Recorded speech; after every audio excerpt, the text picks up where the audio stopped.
Hey, welcome to the Leadership Lab podcast, where we're developing the heart and soul of leaders. My name is Jeremiah, and today we've got a super special guest on the episode. His name is Jevin Koleth. He is a leadership consultant, and he is going to share some fantastic things with us today. Jevin, thank you so much for being with us. Tell us a little bit about yourself and how you got involved in leadership. Absolutely. Thank you, Jeremiah, for having me on. I'm super excited to talk to your audience and especially you with all things leadership. The way that I got into leadership, I started probably as a young kid growing up in church. I was a worship leader. I was a choir leader, coordinated retreats and things like that for our youth league. So I was always in some type of leadership position. And my view as a leader was very interesting then. So then later on, of course, I went on to graduate school for healthcare administration and started having leadership positions in healthcare.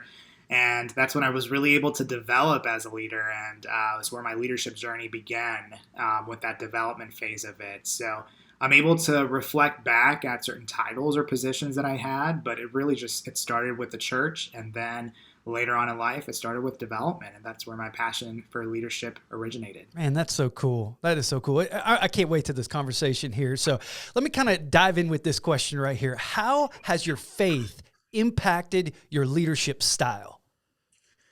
Yeah, that's a great question. It's a fantastic question. Faith, and I would say probably every facet of my life in this perspective and in this time. But specifically with leadership, I would say, again, I started in a faith-based place with leadership positions and things like that. So faith was always there, but I can't tell you that I was absolutely having a leadership position as a worship leader or a choir leader, and I had the embodiment of a faith-based leader. And that's just being completely transparent. I think we live in a world of tasks and getting things done, and as a young leader, I was probably the most efficient choir director or worship leader out there with lists and everything and all this fun stuff, right? But I lost track of the faith component of it. And the irony of it was I was in a church. So it was really when I moved into my first regional manager position with Baylor Scott and White. And I started a leadership development program with a mentor of mine who incorporated faith in his leadership development initiative. So everything was faith-based. Everything was originated from, your original scriptures and how the embodiment of Jesus is, and that kind of leadership style. And it's in a way, those core principles were always there. So I developed myself with those kind of core principles, which is, if you think about it, very, very, very applicable to the leadership industry, both secular and church-based. A lot of the things that you see, the core principles of servanthood, of leading with compassion, integrity, authenticity, all of those things, the good old book has it all, So I think that's how later on in life I was able to, in a way, take my business school, my previous leadership experiences, all of that, and tie it into faith. It was really through my own personal development. Man, that's really cool. So, what are some of the critical changes that a leader needs to make in order to really lead effectively? What do you feel like is some ways that we could just really be very effective as leaders? I love that question. Yeah, no, I think first and foremost is, as society, we get lost in what leadership is, right? I think mainstream media, social media, you name it, everybody has a perception of what a leader is. And oftentimes it's associated with wealth. It's associated with titles. It's associated with prestigious names and things like that. And the way that I look at leadership is probably very similar to the way Mother Teresa looked at leadership, which is you don't have to have a title, and you don't have to be somebody with a prestigious position to embody leadership. So that's the core fundamental is, if I'm a volunteer at school, if I'm a volunteer at church, if I'm a volunteer wherever else, when natural disasters are happening, things like that, you're in a leadership position. You're making a huge, huge impact on how it is and ground level. So that's first and foremost, is establishing what that is. But I would say the next step then would be really understanding that we live in a world of quick fixes, right? So there's no shortcut to being an efficient leader. And I think that's something that I really, really, really do like to tell my clients, especially in talks and keynotes, you name it, is if you're going to be an effective leader and if you want to make an effective impact on society, you have to work on yourself.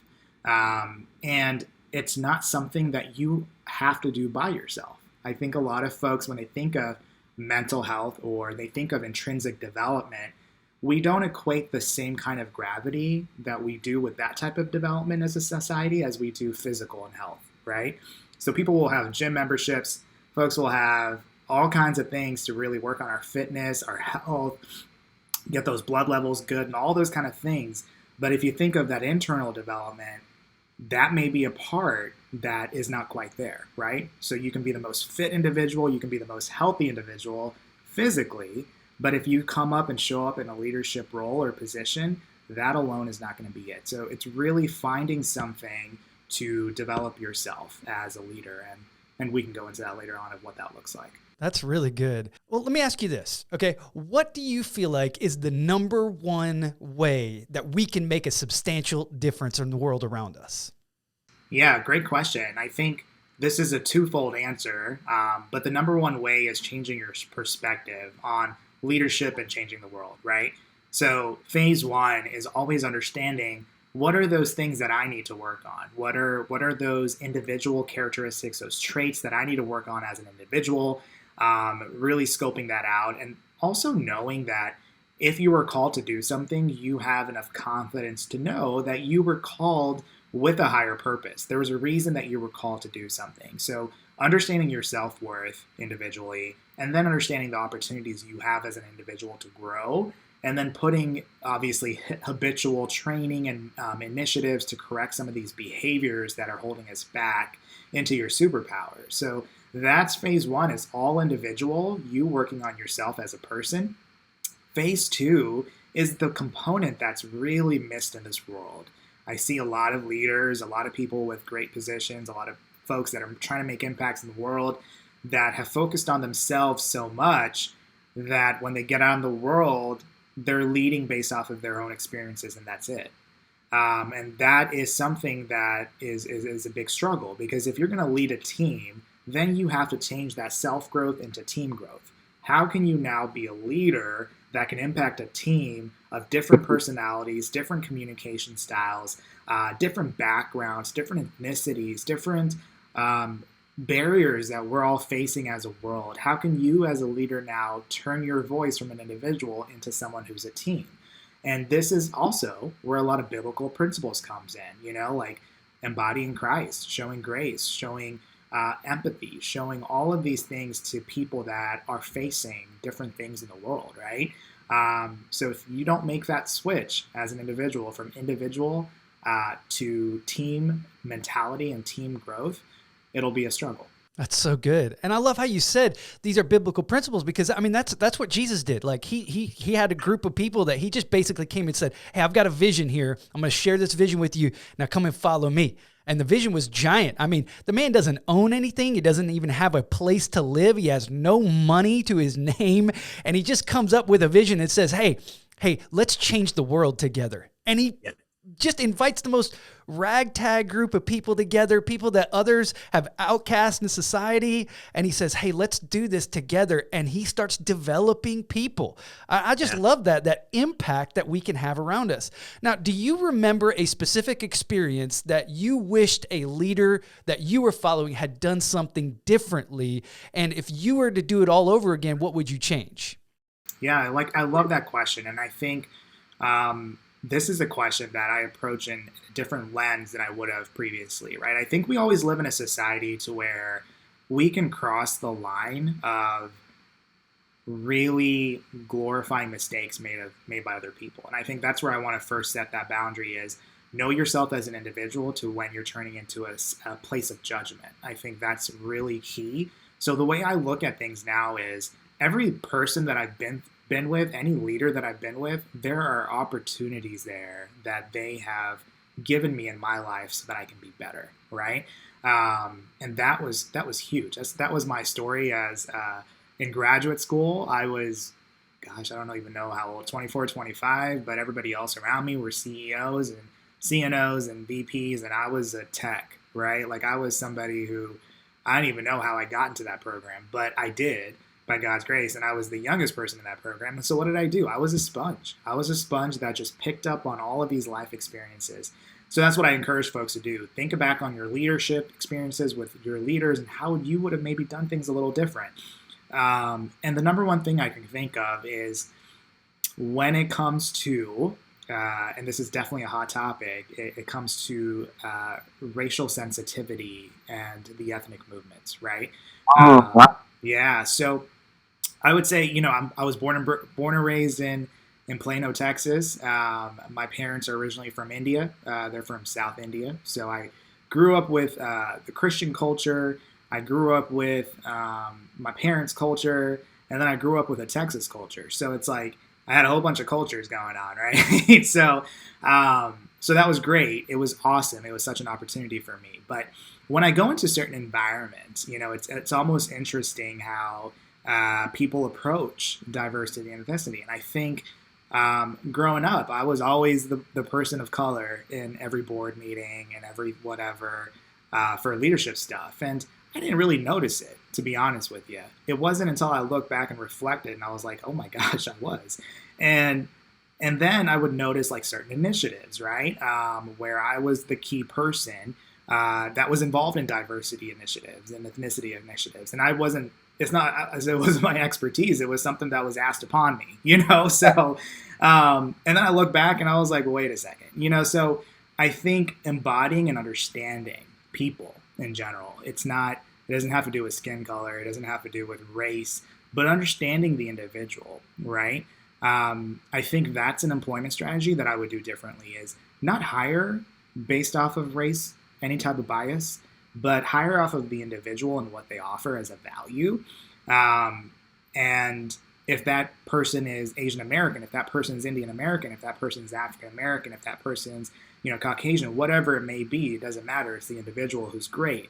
And then see what things they bring to the table versus stereotyping based off of maybe how somebody looks, right?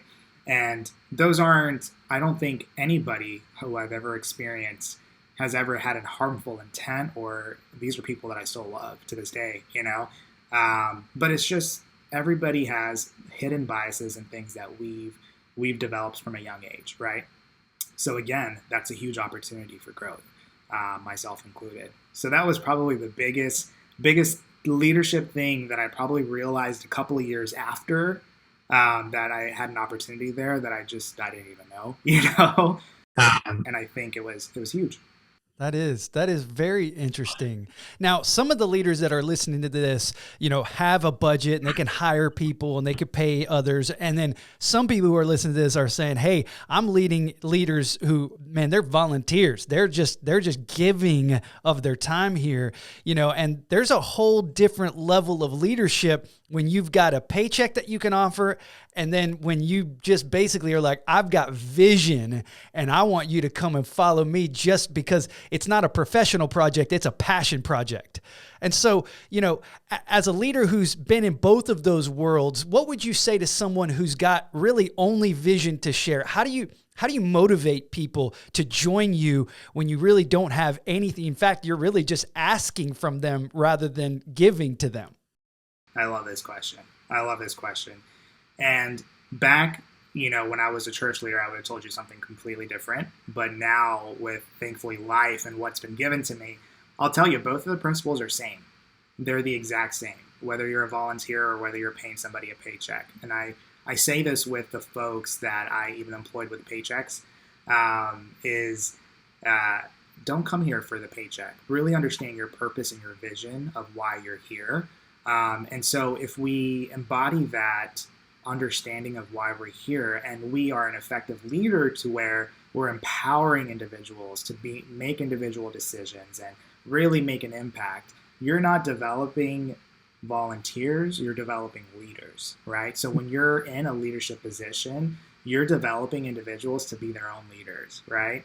And if you have, insecurities and you need control and micromanaging comes into the place, then that is a cue for you that we need to work on ourselves to be secure enough, to be confident enough to, one, bring in people that embody those values, but number two, to really empower those individuals to make the decisions that they need to. And then, of course, course correcting. I think course correcting is huge, and sometimes people have a hard time with it, and I did in the beginning as well. But it's biblical. There's nothing that you can do if you approach a conversation really well and wholeheartedly, and if you're giving feedback and advice to an individual who may have, misinterpreted something or maybe did something as a volunteer that maybe just wasn't down the line of what you and your team was envisioning. That's an opportunity for that person. That's a huge opportunity for that person individually and as a person. So those are the moments that, you can really turn that opportunity into that individual superpower. And I think, it's twofold. It's really just developing leaders. I love that. I love that you said turn that into that individual superpower. I love that's and you used the word, and one of my favorite words in leadership is empowering. You said our job is to empower other people. So let's say, for instance, someone's in a brand new role, whether they're starting a brand new company, a startup, or whether they're starting a brand new team at, let's say, at the church or whatever. And at what point are you moving from getting the job done to then my job becoming developing leaders? So, there's a task that has to get done in order for the team to be successful. How do you manage the tension between getting the task done and then the task as the leader becoming empowering other leaders to then empower other leaders to get the task done? Like, there's a tension that's there, and how do you manage that? Yeah, that tension's always there. And I think as humans, we have a fight or flight response, right? I think that's a big deal. And I've been there as a leader. A good example of mine, it's not going to be the same as a church setting, but I'm going to use one from a corporate setting. If I had a spinal cord patient that was coming in, a spinal cord injury that was coming into one of my hospitals, and we didn't have the paperwork, I know that person has to be admitted, so I'm flight mode, right? I am literally going in, fighting, making sure we have what we need. And then bringing that individual aside and be like, hey, this is why I was the way that I was at that moment, is because we had to get this done at this moment, right? And then make sure you're empowering. So the strong way and the superpower way that I'm still trying to figure out myself is doing that and empowering the individual at the same time, right? That's tough. That's very, very tough as a human being. Because when you're trying to get things done, you're just trying to get things done. And anybody who has any hidden type of project management skills in them, they're going to be that person that just wants to get things done. But what we need to do is make sure those two things are embodied in one, right? You can get things done and empower people at the same time. That's so good. So what do you feel like are some common misconceptions that people have when it comes to leadership and having the capacity for leadership? Yeah, so that's a great question. I think we as human beings, let's just first and foremost agree that we're all broken people, right? So I think sometimes people come into leadership positions or titles or things with any type of power with a hidden way to find value in themselves. And that kind of creeps in a little bit, right? I think when we try to embody, have this position to fill my void and give myself value, that's when it becomes a dangerous territory. Okay. When you're leading because you have an insecurity. Yep. When you're leading because you have a hole, you have an insecurity that you haven't worked through as an individual. And you'll see a lot of leaders that come into leadership positions of power because it gives them something. It gives them that feeling. It fills that temporary void, right? When I hired folks and when I had people on my team, it changed when I developed myself. It strongly became individuals. I don't care about your skill set. I care about who you are as a person and how much work you've done on yourself as a person. And that's the biggest thing is do work on yourself, find your value in the higher purpose. And then when you come into leadership positions, it's going to be naturally easy for you to lead and empower other people. Oh man, that's good. Do work. Come on, Yes, teamwork. that's right. This is good. I got just two more questions. The first one is, if you were to speak to a new leader just joining the team, what would you give as maybe the first piece of advice that you'd offer to that new leader just joining the team, saying, hey, this is how you're going to get started? Yeah. The first piece of advice I would say is to stay grounded in what you believe in, right? I think stay grounded in your higher purpose. That's the first thing. Stay grounded in your core, and really evaluate yourself in that core. That would be the first piece of advice. And along with that first piece of advice, I would say develop community, develop relationships. That's huge, because I think sometimes as humans we get things done, but in order to get things done, you have to have solid relationships, no matter what you're in, where you are. People are not robots. And I think in the business world, we forget that principle a lot, is we have robotic systems in place to manage people. And it doesn't really work that way. And so I think it's the same thing with leadership in a church setting. It's just building relationships, really getting to know your folks, and then you can start that leadership process. But yeah, number one, your core. Number two, build relationships. So if you're building relationships, this is still this part of this question. I got one more to go, but as you're building these relationships, how do you avoid the pitfall of becoming transactional only with this relationship? You understand what I'm saying? Like making the relationship basically based on, I need something from you, so I'm just going to build this relationship, but really I'm trying to, how do you avoid, because I mean, when people do that, it just feels so phony and so fake. So how do you still focus on getting it done and building the relationships you need in order to get that done, but not becoming transactional with that? I love this question. And you know what's interesting is it applies in the church setting, but it really applied to a lot of the sales folks that I would talk to as well. So number one thing here is your why. Why are you building relationships? Figuring out why you're building relationships. So if you're building relationships truly because it's a checklist thing and I have to get it done, then we have to go back and work on our core. You may not be in that leadership position for the right reasons. If you're building relationships because you genuinely need a community to support you, and you genuinely want to build friendships, and you genuinely believe in what this person's doing, that authentic approach will go a long way. That's a solid foundation, right?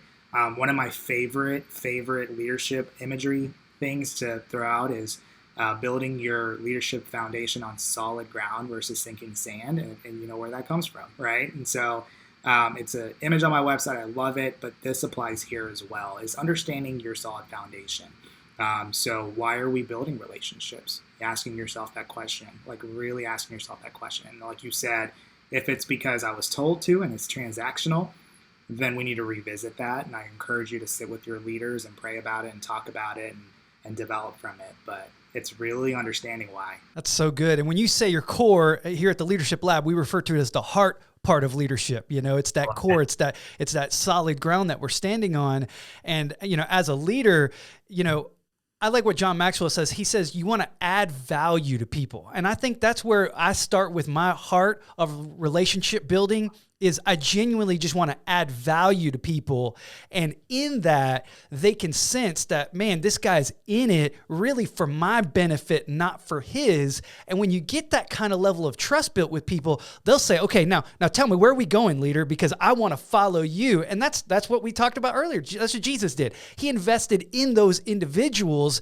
And they said, hey, wherever you're going, Peter said it like this. He said, you have the words of life, Lord. Like, you got the deal going on. We'll go with you wherever you're taking us.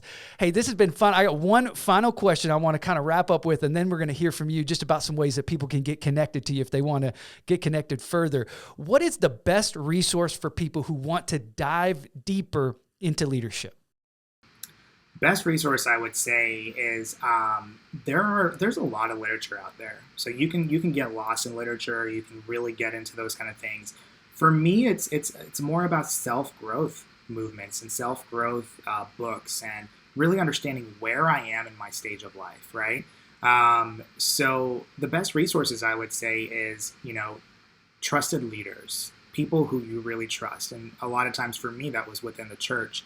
I would go to trusted leaders, and we would have specific Bible studies or specific inductive studies on specific topics that I was really struggling with. So my core was always scripture. It was always scripture, my core was. And I think There's a lot of supplemental things that are out there, which is amazing. And there are faith-based leadership coaches. There are faith-based counselors. There are a lot of avenues that you can go into to help you. You just have to want to be helped, right? And I think that's the biggest thing. So resources, I would say, is start at home. It's right there. I think really looking within and then exploring and being open to different places and intro calls, and obviously variety of research-based evidence that's out there. Harvard Business is fantastic. There's a lot of business resources out there, which will be on my website. So that's good. Well, speaking of your website, as we kind of wrap this up, if somebody wanted to just follow you on social media, get to know you a little bit more, reach out to you, even maybe request some of the consulting that you have, how do they get in touch with you? Absolutely. And, first and foremost, I love talking all things leadership. So if someone just wants to have an intro call and nerd out about leadership, I'm right here. We can set up a 30-minute call just to talk, but my website is www.jmkleadership.com. My Instagram handle is at Jevin Koleth, JEVIN KOLETH. It has my phone number, my email, direct message, whatever it is. Feel free to reach out to me. You can be in any phase of leadership, self-growth. I know who I am as a professional, and I have resources to help in all realms. That's great, man. Well, this has been such a great conversation. Thanks for being a part of the Leadership Lab. Thanks so much. Thank you.